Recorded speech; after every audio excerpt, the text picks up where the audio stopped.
అధికార టీఆర్ఎస్ పార్టీలోకి వలసలు జోరెందుకుంటున్నాయి. సీఎం కేసీఆర్ సమక్షంలో పరకాల టీడీపీ ఎమ్మెల్యే చల్లా ధర్మారెడ్డి టీఆర్ఎస్లో చేరారు. పార్టీ కండుగా కప్పి చల్లాను పార్టీలోకి ఆహ్వానించిన కేసీఆర్ బంగారు తెలంగాణ కోసం అందరూ ఏకం కావాల్సిన అవసరం ఉందన్నారు.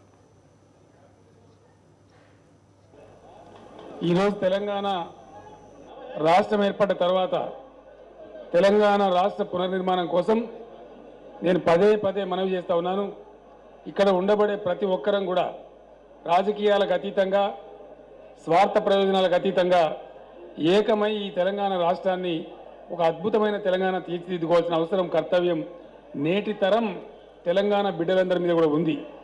ఈరోజు ధర్మారెడ్డి గారి చేరికను లేదా ఇంతకుముందు చేరినటువంటి మిత్రుల చేరికను ఏ పార్టీ వలన కావచ్చు, దీన్ని రాజకీయంగా నేను చూడడం లేదు.